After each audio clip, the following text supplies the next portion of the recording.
Hello, everyone. Welcome to our first monthly meeting for the QGIS India user group. We've been having separate events, so we've met as different groups over the past couple of months. But this is going to be our kind of monthly cadence meeting that we'll try to do every month. Today, we'll start with just a brief updates about the wider QGIS community and what's happening in India with QGIS. The main agenda for today is we have a couple of tutorials that got published on the website by Arjun and Sudarshan. So they're going to go and walk us through that. You'll hopefully learn something new. These are really interesting workflows. And lastly, we have some outreach initiatives that we've been discussing. We had a separate meeting for that as well. Aravinth has been leading that, so he has some ideas and proposals. So we're going to go through that. There are a bunch of links in this presentation. So if you scan this QR code, you should be able to get everything. I'll start with the brief updates. March was a big deal around for QGIS. We had the QGIS 4.0 release. This has been in works for the long time. And this was not a feature release, but mainly to update the infrastructure that QGIS runs on. QGIS uses something called Qt, and so they updated the Qt framework, and this should help QGIS going forward. It was a very challenging technical work, so great that got it out. On Mac OS also, the QGIS now works much, much better than before. They have updated packages. So for Mac users also, there's a great deal. I also find this really fast and more smooth than the previous Qt versions. So this is really good. Main thing to know about QGIS 4 is all the plugins need to be updated because the API changed. It's not backwards compatible. So most of the plugins are not yet updated. QGIS 4.0 also is not meant for production use. So wait till QGIS 4.2, which will come 6 months later. That's where you can switch to using QGIS as a main platform. Till then, you continue using the QGIS 3.44, but to test QGIS 4, so find bugs, find issues, reach out to the plugin authors or the plugins that you're using and ask them to update it. And hopefully by 4.2, we'll have most of the plugins available. I also want to point out we have some plugins from India that got published on the main plugin repository last month. Mitra made this plugin GeoBearing Distance, which helps you digitize lines with an accurate bearing, very useful for aviation and other users. Gaurav was also here, published a couple of plugins. This one is a processing tool for doing tsunami inundation. So congratulations to both the authors, and hopefully we'll learn about them in a future event like this.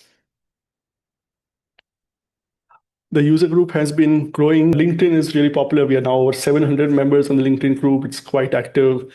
The Telegram group also crossed 350 people. We have a new YouTube channel. So all the events that we've been hosting, they are recorded and getting published on YouTube. So please subscribe to the YouTube channel. Even this meeting will be published there. So go and find that. All the links are on the website. We have a new working group for outreach that's starting to work. So if you want to get involved, the main way to reach everybody in the user group and want to contribute, this is the email that you can reach out. I'm now going to hand over to Nilay, who's going to talk about the content initiative. So in the content initiative, we are welcoming contents for everyone. It is either a case study or a blog post or a new tutorial. In the case studies, you can basically talk about how QGIS is used at your organization to solve real-world problems. And in the blog post, you can cite some interesting applications or industry trends or some community news. Followed by that, in the tutorial section, you can have some step-by-step QGIS workflow walkaround for the community. Today, we'll have some of the tutorials that will be demonstrated as that has already been published in the website. So those are very interesting tutorials. One is by Sudarshan and another is by Arjun. And we always look for all types of content. So if you want to contribute to the content, this is how you can do it. There is basically the submission workflow for the authors. The first one is you choose a content that you want to publish. So you can either publish a case study, blog post, or a tutorial. You share this idea to the user group via this Google Groups ID. The whole content is basically moderated and maintained via this Google Docs. So once your idea gets approved, you get the admin rights for this Google Docs.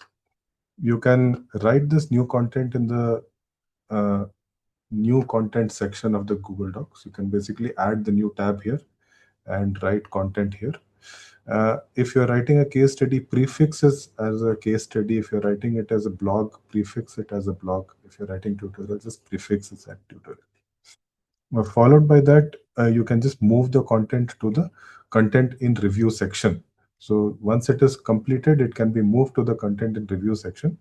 Once all the review comments are addressed, you can simply this content gets published for the website. Now there are some general guidelines for the authors. In order to ensure the reproducibility of the tutorials, at least you should have the QGIS version mentioned in the tutorial. Use LTR version wherever possible. You also mentioned the different things like the operating system that you have used, whether it is Windows, Linux, or Mac. And the tutorials at least should be reproducible end to end. In case of data sets, you have to, for tutorials, you use openly licensed data sets.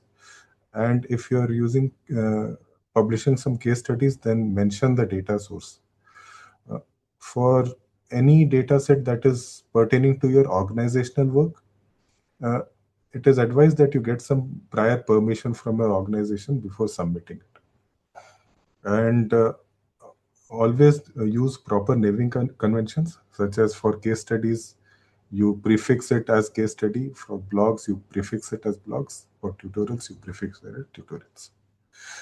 There are some new guidelines for reviewers also.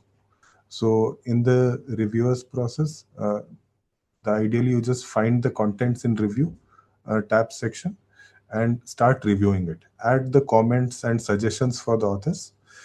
Ideally, at least 2 reviewers should verify the document before it formally gets published to the website. Tutorials should also assess for full reproducibility. Then once the content is reviewed, all the comments have been addressed, you can move the content from the in review section to the content completed section. And then finally, you can push it as an issue in the GitHub so that the developers can basically publish it to the website. As reviewers, the community of the QGIS India user group, it is fairly mindful for the author's efforts. So that is how the reviewer guidelines have also been designed, so that we give constructive feedback. We have to be very specific, and we have to focus on the improvements without rewriting the author's tone entirely. So these are some basic reviewer guidelines. As of now, the content status matrix is as follows. We have overall 19 contents in all the categories, wherein the new contents, the case studies are around 2, blog post 1, tutorial 1, and others is 1. We have one new case study coming up, which is very interesting, about the health accessibility in Gujarat. Then we have 6 case studies that have completed and published in the website, 1 blog post that is published by Ujaval about the initiation of the QGIS India user group, and then we have 3 tutorials that has already been published, and some other posts also. This is basically our team, and we are always looking for new volunteers to join this initiative. You can contribute by writing a case study about your QGIS project. You can contribute by sharing your insights in a blog post or sharing a tutorial, or volunteers as a reviewer. I think that's all from my side. So next, we have Arjun, who's going to take us to this workflow of designing custom maps in QGIS with OSM vector tiles. Arjun, over to you. The idea of this particular tutorial actually came the day before, or on the same day which QGIS India user group has born. And very special thanks to our own Arun Ganesh, aka Plain Mat. So he had a workshop showing how to create a very big map of our event location, that Nasik, and he was trying to create the map of the same place, and it was super amazing to see getting an entire area map being generated in just a couple of minutes. So in this tutorial, I have used Palakkad municipality map and tried to pull the road network and created the map here. It something looked like this. Whereas now I'm just for anyway, you can go through the tutorial and see what it is there. So just using a different location and a bit different theme here. On the only change is the parameters will change. So I have Bangalore location here, the Bangalore boundary, which I have downloaded from OpenStreetMap. How to download that is also available in the tutorial. I have hyperlinked a different tutorial there. So what I'm going to do here is Bangalore, as everyone knows, is very famous for lakes and the green net areas. So I'm just trying to bring everything, all the water body and the greenery here from this, but for this particular area. So for that, first we need to have a connection with our vector tile. So go to the layers, add layer, and here you have a vector tile layer. Add a vector tile layer. So on clicking that, since I had already added the things, it is already there. You just go to add a new generic connection, just copy paste the item, the link as well as zoom level here, and that's it. You will have the connection already available here. All you have to do is simply select the layer and just add it. You have the entire OpenStreetMap data streamed to your system in couple of seconds. Zero data saved in your local. It is completely streaming. For the having a reference, I'm just putting some base map of OpenStreetMap standard. It is the Quick Map Services plugin I'm using. So here you can see how the map is, and here we have our vector boundary, and this is our vector tile. Currently there is no tile styles applied, so it shows as is some random tiles as QGIS applied to it. So let's go and style the particular layer. So you can see here multiple things.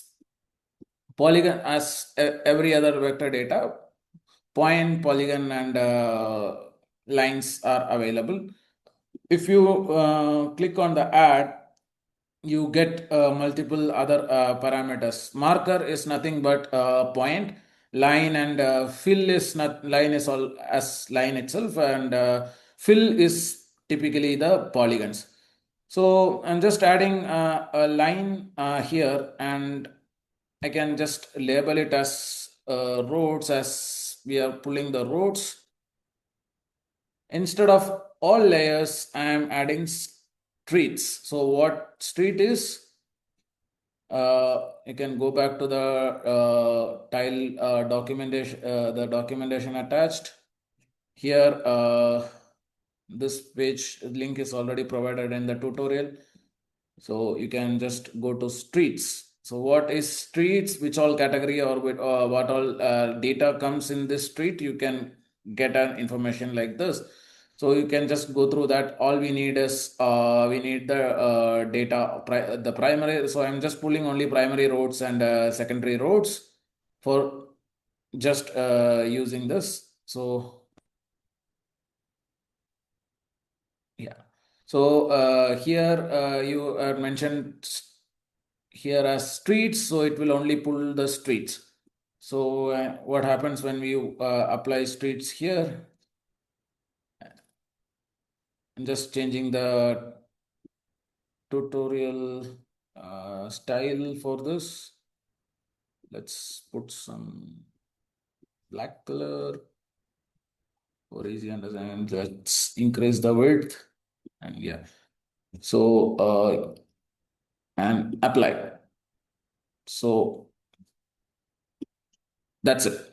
It pulled all the roads available in OpenStreetMap. So now I'm just adding some more condition to it, which is simply like in one line it is mentioned in the tutorial. Maybe I can go a bit deeper into that. So I need only primary and secondary road. So here in the filter, I can add and kind equals to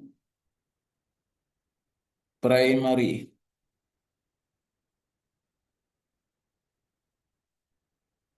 Apply.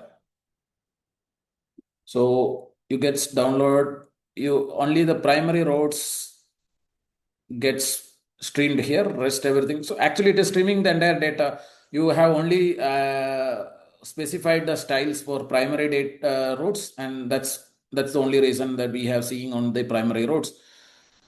To make it better, or this is something additional to what I have written in the tutorial, can a bonus for those who have attended the user meet.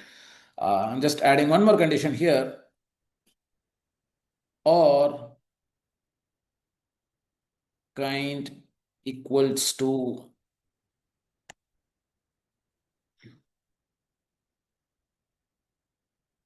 secondary. Apply. So now you have all the primary and secondary roads alone.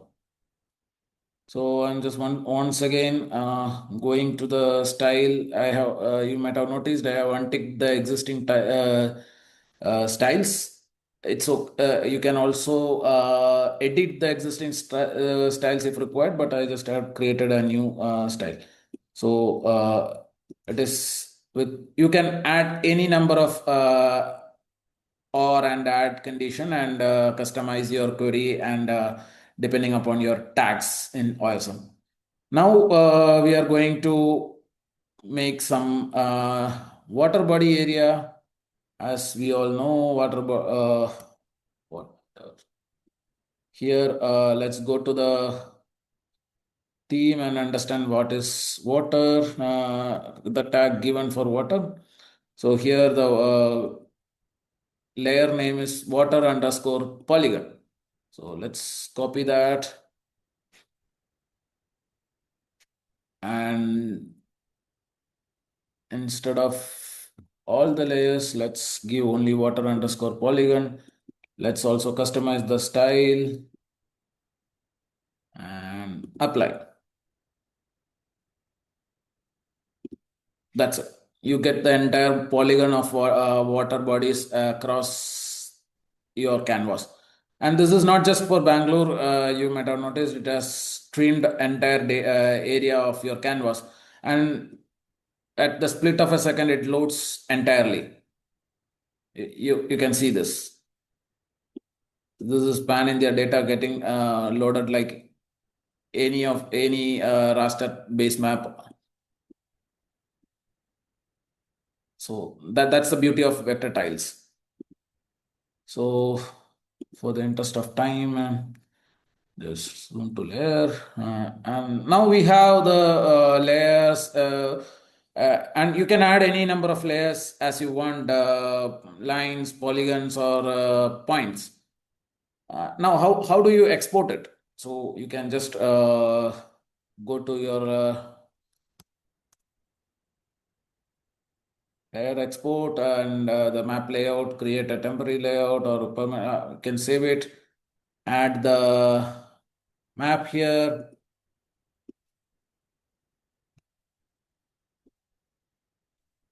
So entire data gets, whatever is you see in your canvas gets streamed here. So For some use case like having the entire area of the map, if you want to show it as your entire bounding box as a rectangle, this is it. You can just export, or you can add your legend and all those stuffs at the wherever you want, and you can proceed it. If you need to clip this, like any other data, any other vector data, it is not possible for a vector tile to be clipped. So for that, we are using the Atlas feature. To use the Atlas feature, go to Atlas settings. So you will get just enable an Atlas settings. You will have the Atlas feature enabled here. Just click on generate, and the coverage layer, you select from the drop down which layer you want to go, and you can just select the represent if it is a multi-polygon on what basis. If it is a ward level boundary, you can just select the name of wards, and you can clip it to the wards and navigate accordingly. So maybe some other day we can show how Atlas works. For the simplicity, I'm just keeping it as this, and going to item properties here. Here you can see clip. Click on clip, and which layer you want to clip. Select the layer what we want to clip. We want to click the vector tile layer. Select that. Come back here. It is controlled by Atlas, and click on this preview Atlas. That's it. Entire area gets clipped to what boundary we have given. The only drawback of vector tiles currently is you will not be able to, if you can see, add legend here. In the legend, you can see only the vector tile name as there. You cannot see the style you have applied here, like this. So that is even now it is a open issue in QGIS. It is not solved yet. So for now, what I have quick fix I have seen is I have at least done is just do a screenshot of this area.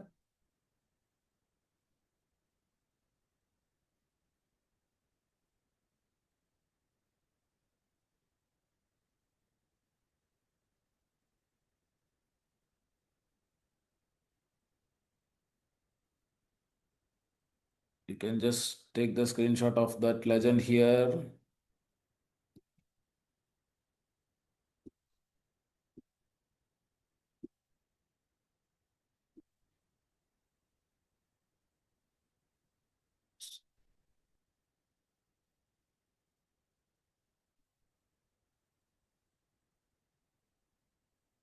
Back to here. Here you can go to add item, add a picture, give the point where you want to add, then raster image. You can just select your image.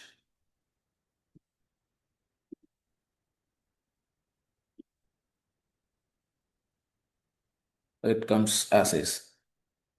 Or if you are good at vectors and things, you can export the entire map as vector and as SVG, and you can create this in the SVG document. So that is also possible. Yeah, so this is all from the tutorial side.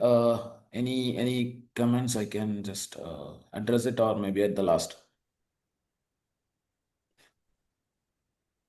Thanks, Arjun. We have lots of comments in the chat. People are amazed that you can do this with vector tiles without downloading and Even the feature of clipping using the atlas, that's also kind of interesting that you can make it work like that. There's also a suggestion that we can, like you said, we can also draw a shape and fill it in with the right color. This used to be the same with the raster also. The raster legends did not work in QGIS earlier, and then they added the support for that. So hopefully in a future version, we have a support for vector tile legends. But it's amazing to see that you can stream the data so easily into QGIS. Thanks, Arjun. And if you would like to check out the complete workflow, it's published on the website. You'll find the detailed step-by-step instructions. And thanks to Arjun and all the reviewers who spent a lot of time making sure everything is reproducible and is available for the community. A special thanks to Ellen, who helped in making this tutorial this easy, this easy for the even beginners can do this. A lot of comments from Ellen. Thanks, Ellen. Welcome. It was my pleasure to read it. I learned a lot, and hopefully you submit something soon again. It's a great tutorial. Thank you. Right. We have the next tutorial from Sudarshan. This is a PyQGIS tutorial on how to sort layers in your layers panel in QGIS. And this is also published, and Sudarshan will share this workflow and the scripts with us. So over to you, Sudarshan. Hello everyone, welcome to today's session. I am Sudarshan Bhoyar, founder of Deccan Special. Today I'm going to show you something very practical, how to automatically sort your QGIS layer alphabetically using just few lines of Python through PyQGIS. If you are ever had a project with 30, 50 or more than 100 layers, you know how it is painful to scroll and find the things. This session, I think, will fix that permanently. I have tested this tutorial on QGIS version 3.34 and 3.40, and it works fine. Then what is the actually main thing in this workflow is that it will not change your data or symbology or any other project file. This is used here. First is the sort all levels, and second one is the sort only top levels. Why I need this too? Sometimes we have several rasters and we have only to rearrange it alphabetically to check whether all are there or not. In that case, if you put some raster vectors in a separate group, then also if it arranged alphabetically, you don't have the problem. In that case, sort all levels alphabetically with a recursive operation will helpful. But if you have to create a map, in map production, you generally arrange rasters, then vectors. For just like I have several state, I have to produce a different map for that, and I have arranged the separate state in a separate group. In that case, my objective is not to change the group layer alphabetically. I have to maintain that order, but I have to arrange the state names, means that group name alphabetically. In the second approach, we can do that. In the first approach, it's just like you have folders inside folders inside folders. Then every files will arrange alphabetically. In second approach, it will just rearrange the first one, and the other entire group will remain the same. This is the snapshot of QGIS. Where to find a Python console. In plugin, there is a Python console. You can type Ctrl-Alt-P to open that. And then there is the script editor. You can write the script here also, but you can best practice is write the script, entire script here. After that, you have to just run that. You will get any message here. If your things will not work, that message also appears here. And if you want to save this tutorial, this script, you can, by clicking this save icon, you can save it. Let's we dive into the code. In first, where we have to sort all levels, we import remodel from Python for a regular expression, and from QGIS code, we import QGIS project and QGIS layer tree group. The function sort all levels take one argument ascending. If you have to change descending order, just turn it as false. It will do the descending order. Second thing is, inside there is an helper group called natural key. This is important. Instead of basic alphabetical sort, we use natural sorting. Why does it? What does it mean? If you have the layers name road 1, road 2, road 10, and if you do a simple sort A to Z, sort give the result road 1, road 10, road 2. Means before the road 2, road 10 will appear. It will consider the whole thing as a string. For that, to remove that, we do the natural sorting, which do correct order road 1, road 2, and road 10. Because it is treat the number as actual number, the re dot split line, it is here, will break the name into text and number parts, so they can only compare correctly. The sort container in the core function, it gets all children and containers sort them using natural key. Then for each node, it call a node dot clone. It is very important to clone the nodes. Otherwise, what happen if something get missed, then you are styling. Sometimes your layer maybe get missed from the layer panel. That's why what I have done, I have first clone each node in the clone, and then insert using the insert child node function at I have already the ascending or descending order of key, and I have put that clone layer there, and after that I have removed the original layer from the layer panel. In this approach, we are not removing the layer from QGIS project. We just only rearrange it in order. Here it is also in one instance we check whether that node is any group or a single layer. If it is a group, then it once again call a sort container function, and it do the same thing. In the sort top level only approach, we do not have this much functions. We only do a natural key. We create a natural key using function and sort it. These are some important PyQGIS API methods and class I have used here. Most important is the clone one, which preserve your style. And here you can see open tool, show editor. I have already shown you in the previous slide. Run script and save for reuse. This is the page. You can everything in the tutorial. You have to just check whether if you have a raster layer and it is having the alphabetical name A, B, C, something that you have to just keep that raster layer once again on the bottom.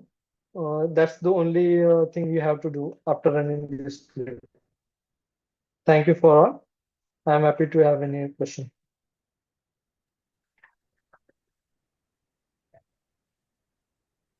Thanks, Sudarshan. Any questions? Yeah, Sudarshan, I have a question. Will changing this order of layers impact the visualization of layers as well? No. Your styling is the same. It is only rearranging your layers only. But if you have arranged the layers in a group and if you have to not change its order, then just use that second approach.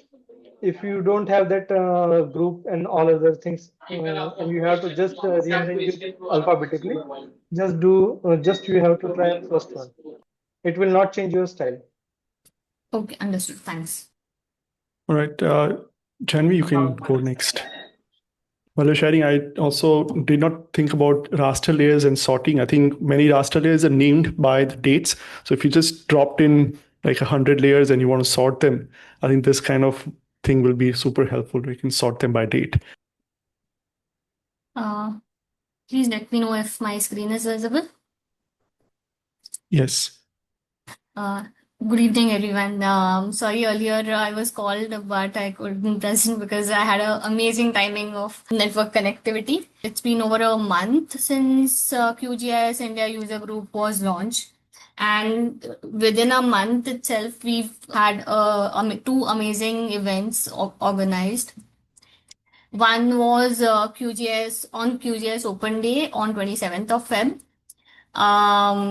where it was sort of an official launch of QGIS India user group in front of the global community. I'll quickly then we Aman presented our website, and then we had some case studies presented by Rajat, Sri Vasil, Malcolm. Then the second event that we had was on 8th of March, which was International Women's Day. As the event was Indian Women in GIS, where Chansey gave us a glance at the contributions by women in technology and various fields of GIS. Then Kiran presented the findings of a survey which was conducted for this particular event. And then Sutapa had presented how QGIS documentation is structured within Git. Then Sonia and Jyoti presented their work in their respective fields, how they use QGIS.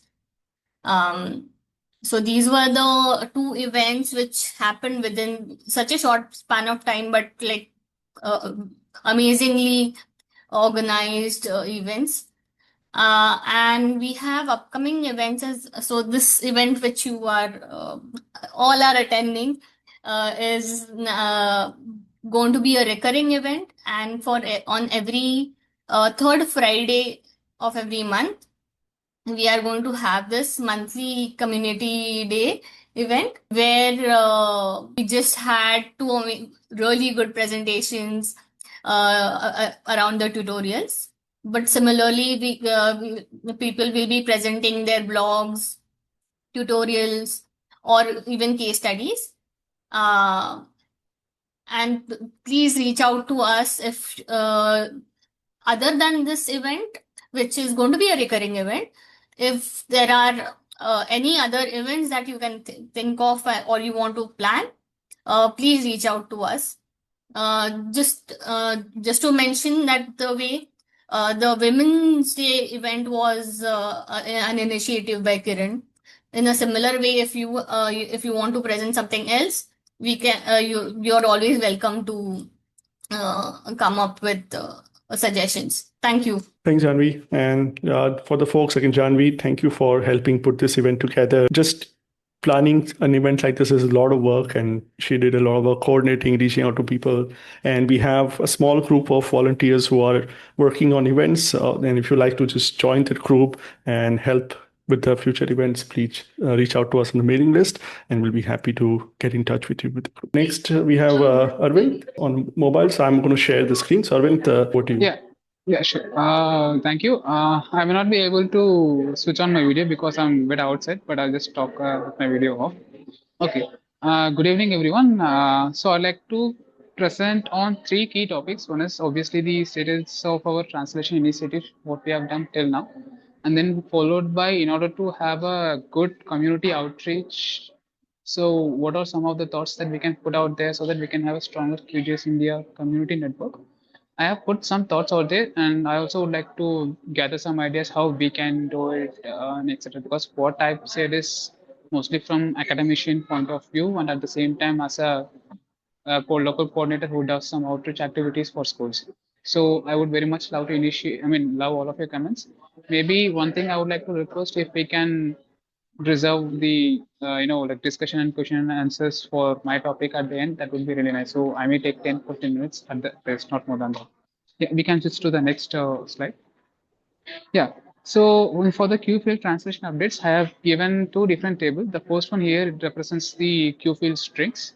So I have listed down total of 22 languages here. So these 22 languages are the, like, as per the official languages as per published by the Gazette of India as a representative. So I have access to 9 languages. When I initiated, I had requested for 9 languages. I have presented what was the translation status of 9. So if you could see here that most of the languages we have approximately 90 to 95% still pending translation. There are approximately 1,570 strings that has to be translated. So for most of the languages, we have yet to, we have only completed at best 20 to 30 translations. So for almost all of these languages, we have volunteers, at least 2 to 3 volunteers each for all these languages. So for only one languages, we were able to complete almost 97%. So probably by this month end, me and maybe other 2 3 people who are coordinating it, we will be able to do complete 100% translation. And there are other languages I have listed down which I don't have access as of it. I need to request it. So I think that we should be able to try to focus on getting translators for these particular languages. Since I don't have access, I'm not sure how much it has been translated, but I'm just judging that this could be the same case as the other languages. So at least 85 to 90% we have not translated yet. So this is for the Q field strings. We can move to the next slide. And yeah, so these are Q-file words. There are strings and then there are words. So as per, I mean, for words, there are approximately 8,000 words that are there for every languages that is to be translated. So in this too, we still lack, I mean, pending translation is about 95 to 100% for many of these languages.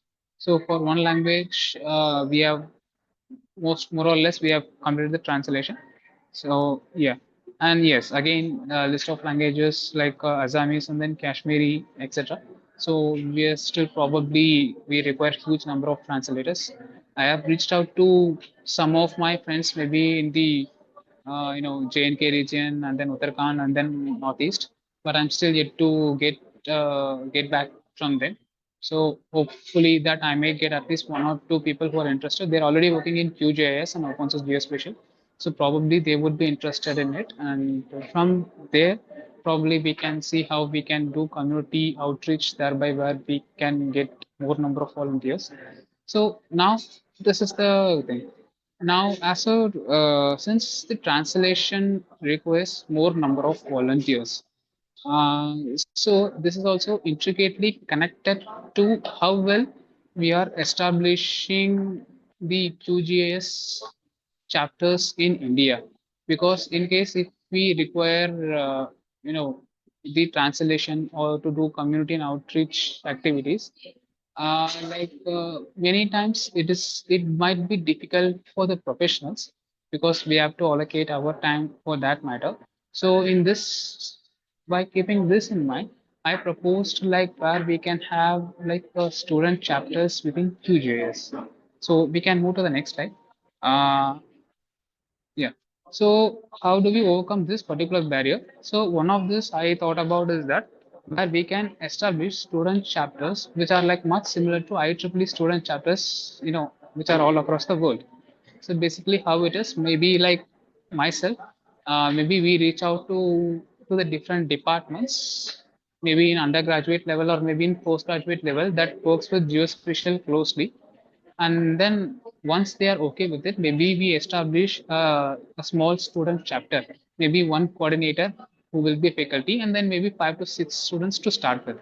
So once they start a student chapter, maybe there, maybe, I mean, depending upon the state, there might be entirely of that particular language, and if it's a city, we will be having students who have mix of languages. So in this way, I mean, one of the way where we can push how we can translate, I mean, we can help transfix to localize or I mean, Q field in other local languages. Now, one of the problem that we might face here is that let us say that we are mostly concentrating maybe the sometimes undergraduate students, state level UG or PG colleges, maybe BSc with a background of geography, or maybe sometimes environment science or biotechnology, etc. There is a very good chance that at BSc level they may not have done or any experience with GIS or QGIS, because as per talking with my students with BSc background and everything, they hardly read remote sensing and GIS as one theory chapter. There is no practical session also. At master's level, they do practicals, but not at UG level.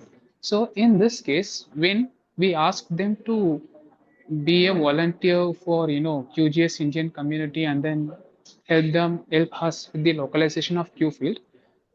First thing, they won't even know what is QGIS and they won't know what is transfix.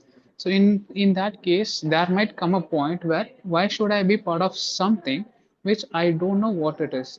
Maybe they will be part of it maybe 2 or 3 years down the line when they progress and they will start using the software, but maybe as a UG students, not right now. So how we can overcome this problem? We can go to next slide. Yes. Uh, yes, so this one, yeah. So one thing what I did is that sometimes when I try to teach QGIS, I mean, especially when I work with a team within my institute, one of the activity we do is that we try to localize spatial thinking using open source GIS software. So what we do, we don't especially teach them QGIS. I mean, where we don't teach remote sensing and we don't teach GIS. What we do, we sit with those school students and teachers, we discuss on certain, I mean, we brainstorm on certain problems, and then when they have what problem that they would like to work with, we introduce maybe like QField, QGIS, and then maybe EpiCollect, which we mostly work with, as a tool of how they can visualize their problem, which is happening across their village or maybe 2 villages, 3 villages, and how visualizing might help them come up with their own solution.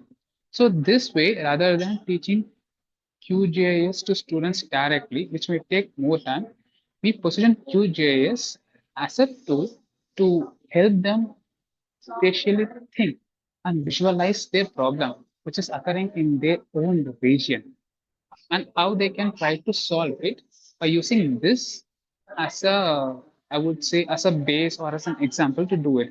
In that sense, when they know that they are able to solve their own problem, they'll be much more interested and willing to work on this particular geospatial work with QGIS. So once they understand the concept in that way, as a term of problem solving thing, then they might be more interested that okay, it is only in English. So if it is in my language also, then we will be able to I will be able to teach this to the more number of people so that we can try to, I mean, we can do it. So this is two ways that I thought that we can position the QGIS and later transfix come in so that we can work on it. So apparently, I mean, this is something that will take anywhere between 3 to 5 months. So if it's a UG departments we are talking about, I mean, students with geography background, they may have already exposure to GIS depending upon the state because the syllabus is different. So to them, it may take a less time. So probably anywhere between 2 to 3 months. If they are non-geography students, I believe that it will be between 4 to 5 students where, I mean, which will take to establish a stronger QGIS student community chapters. So putting this everything in brainstorming, I mean, I was able to create some small SWOT analysis. I mean, in case if you're trying to implement the student chapters, what are the problems that we might face while doing it? I'm not going through the strengths and opportunities, but mostly the weakness and threats. So first thing, obviously the complexity for beginners, since most of the open source software are not, they are not like paid one. So the support is very less. So we have to search for it. That is its dedicated website. So that is one thing that people may not wanted to work in. And then now we have standardized Indian courses like maybe QGIS certification program as such and how to read them. Like if there's a software, what should be done as in the beginning, then what should be in the moderate and advanced course. So Ujaval sir's special thought could be would be one of the keys, and then the QGIS certification program, and then volunteer burnout. Like sometimes it's like when they join, they are very much interested, but as it goes, if things get tough, probably they wanted to exit or maybe they want to become inactive. So that might become a problem. And internet limitations that has also becomes a problem in rural colleges. So it won't be an issue in city, but it might be a problem in rural when we try to reach out. Threats when you mean vendor lock-in. Uh, it's like basically most of the departments they purchase paid softwares, and they train students on the paid software. So not very much less in open source software, because during placements time when the industries they also require many people who are, I mean, it is changing right now, but still they are relying heavily on paid softwares. And placement bias, uh, obviously, yeah. So even today, knowing proprietary softwares and then how we can use open source to be integrated into this proprietary softwares, it is becoming an issue, because completely open source, it is still not being accepted as much as we would. And then rigid academic syllabus, this is something that we as an academician has to focus, because the syllabus that we teach now, it is a little bit outdated as per the NEP, which means there are a lot of modification is required. We have to know skill based, not like more like a syllabus based. So convincing the departments to make a very huge amount of changes in the syllabus that completely focuses on open source itself, it's a difficult task.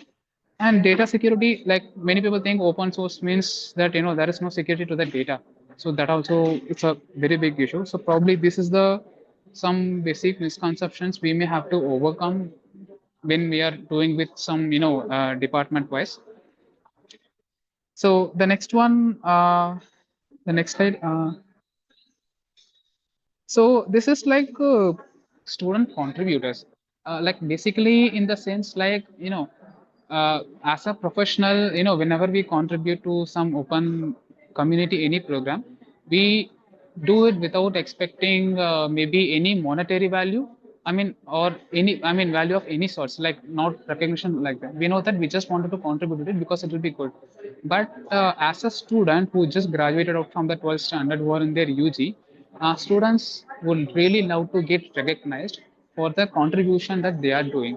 So some of the things that I asked Ujaval, maybe what we could do is that, like, this is probably 1 or 2 years down the line. If there are like 4, 5, 6 student chapters, and there are some students who are actively contributing to them, maybe depending upon how much they contribute, we can give them like a certificate, like a digital badge. Okay, he has contributed so much, or like showcasing his photo that he's the top contributor for his language in this particular month, and every month it gets updated. So this is some, I mean, so essentially this is not about monetary. So this kind of I would say acknowledgement will attract more students and participants, especially from the college level, for contributing more. So this can be one way where we can localize the QGIS more and more, and at the same time we can also focus on the localization of the QGIS into native Indian languages. Yes, I mean, at the end of the day, we need to, as a community, I mean, the students need to learn that it's not about, getting recognized or not getting any money, but it will take some time, of course. But at least at the starting moment, if we have this kind of, like kind of certification based values, I believe it will be really good. So this is something that I had in mind. I'm not sure how much we can do this or implement this. So I may require everybody's, thought regarding this.